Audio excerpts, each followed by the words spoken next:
for taking the time. Yeah, thank you guys. Can you walk us through your interception on Saturday? It's pretty special. Yeah. You know, screen drills are something you do every day in practice. You don't always get to see them. They don't always turn out like that, but it's just one of those things where something you practice shows up on the field, and opportunity came my way, and I was able to make the play on it. And you're able to do so in front of quite a few family and friends in Michigan, too. Yeah, so for those that don't know, both my parents grew up in Michigan, so all of my extended family is over that way. So I had 40-plus family members and cousins, all that kind of stuff, and the fans. So not only being able to be out there and celebrating with my teammates, but having that kind of support in the stands is pretty special.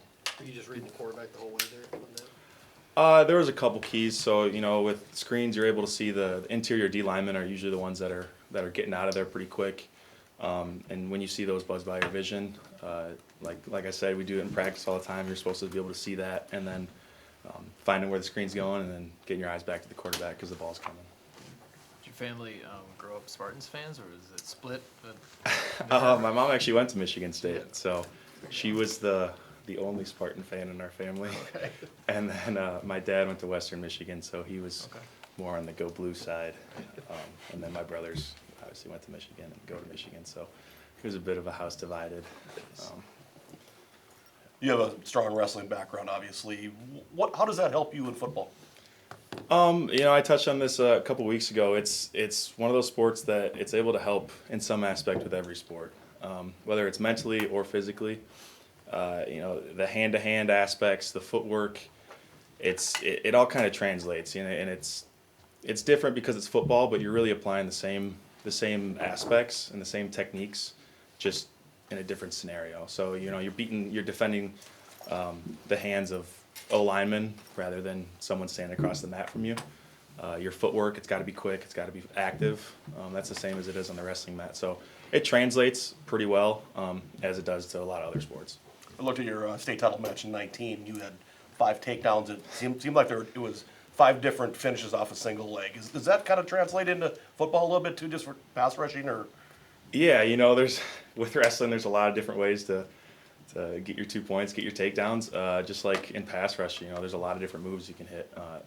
And, you know, single leg was one of my go-to moves in high school, and I was able to figure out different ways to finish it just to, you know, be able to change things up.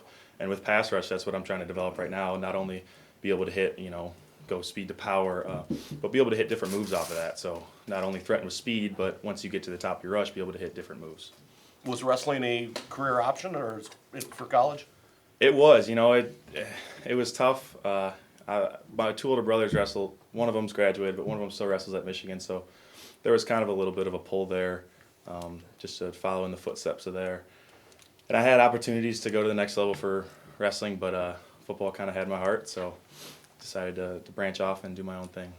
Danny, it seems like somebody different every week is making a play on the defense. You had the interception. Justin Wally had a big game. What's it like when there's different players at every level of the defense making plays? You know, it's a really special group. You know, the saying runs true. You don't know how good it is until it's gone. Right now, like, we've got a really special group of guys on defense, and you just got to kind of sometimes take a step back and realize that you're playing with some really good guys. Not only good football players, but good people too.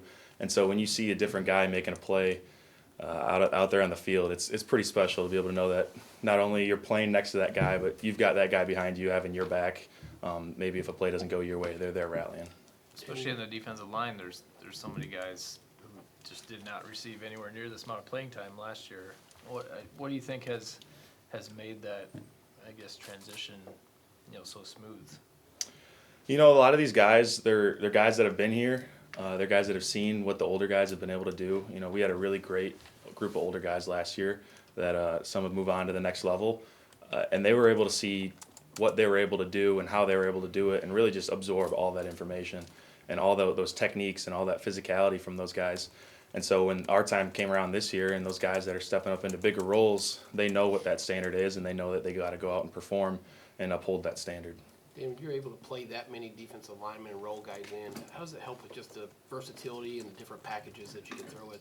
Yeah, we're able to, you know, spread some guys out, you know, get some guys some breathers. We pride ourselves on not getting tired, let the other guy get tired, but it's really easy not to when you've got guys rolling in. When you got 8, 9, 10 guys rolling in at D-line, guys are able to come out, and so when you're going out, you're giving your best. You're giving everything you've got every single snap because those guys you're getting a breather on the sideline, and you're being able to catch your breath, and then going back out and being able to give it all again. Assuming it takes a level of unselfishness too inside that room. Oh yeah, there's all these guys are super selfless. You don't hear, man, I don't like my playing time. I don't like this. No, you come off the field, somebody makes a play. They're just as excited as you are. It's a pretty special group.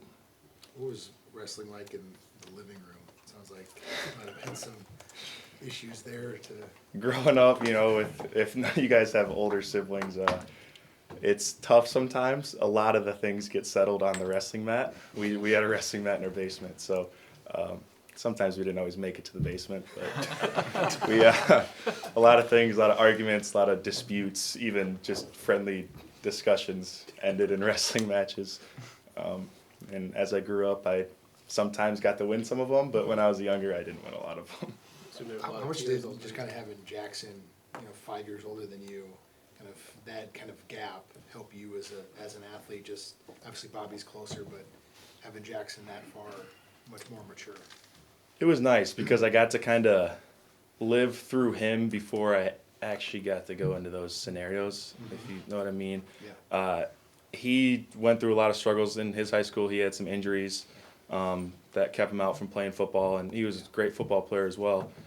And so I got to kind of see how he handled that.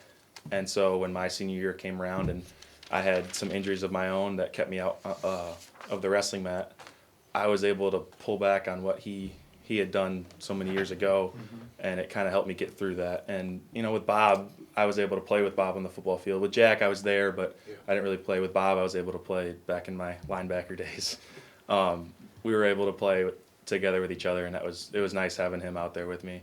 And then wrestling, we were wrestling partners, so things got heated sometimes there. But It sounded like kind of your options to play football kind of maybe came as a bit of a surprise to you once you kind of saw that there was that interest at the Big Ten level.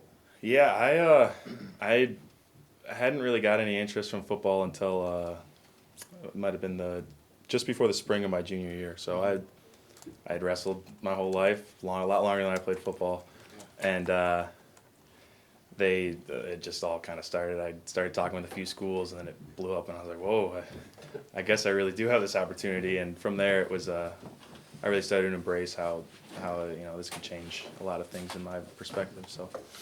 Mom and Dad have to come down to the wrestling room much to break it up, or? When we were younger, a couple times just so nobody got hurt, but when we were older, they kind of let us hash it out. We'd come upstairs, dripping sweat a couple times, and they'd be like, all right, you guys good now? We're like, yep, good to go. You have a sister too, right? I do have a sister, yep. What does she do, or what? So she played volleyball and basketball in high school. She played volleyball at Wisconsin River Falls throughout college. She's 4 years older than me. And then she was studying physical therapy here and is now doing her rotations around the state. So she's very well accomplished as well as my brothers. Time for a couple more for Dan. Did you ever get to wrestle Gable Stevenson? I did not. No, I get that question a lot, but no, I did not get to. He was a weight class above me, a couple years older, and they were at different. But we were double A in high school. He was triple A, so we never got to get that. Danny, I know that you're involved in unified sports, or were involved in unified sports. Obviously, that was from your brothers and sister being involved in that. Why was that important to you? And then with Special Olympics ambassador going forward. Yeah, growing up, Orono High School was one of the first unified champion schools, and what that means is they encompass a certain amount of aspects that allow them to be a champion school, whether it's with athletics, student leadership, and a couple other criteria. My oldest brother, Jackson, and then Hannah and Bob were all involved in the kind of the fruition of unified sports and the unified club at Orono High School. And I got to see them interact with some of those kids as I grew up going through middle school, and it was great. And I was able to dip my toe in as a 7th and 8th grader, and I never looked back. So some of my best friends that I still talk to from Orono are kids with mental disabilities. And there's something that just puts a smile on your face when you walk over and say what's up to your buddy that you haven't seen in a couple months, and their face just lights up. And so I try to stay as involved as I can. It gets a little tough with schedules, but Special Olympics Minnesota is super flexible with my time and allowing me to do what I can while still being able to, give my all to football and academics too. But yeah, it plays a really big role in my life. What's the ambassador role that you have for? Yeah, so I'm a student athlete brand ambassador for Special Olympics Minnesota, and basically I promote certain events. I pop out to different events to do meet and greets, just helping. Right now it's kind of a social media outlet. Like I'll use my platform to help promote events like that, and then I'm also helping promote the 2026 Special Olympics USA Games, which me and my friend Jenna from high school are honorary co-chairs for that. So that's a pretty cool opportunity that I'm excited for in the next coming years. All right. Thanks, Danny. Thank you guys. Yeah, Appreciate it.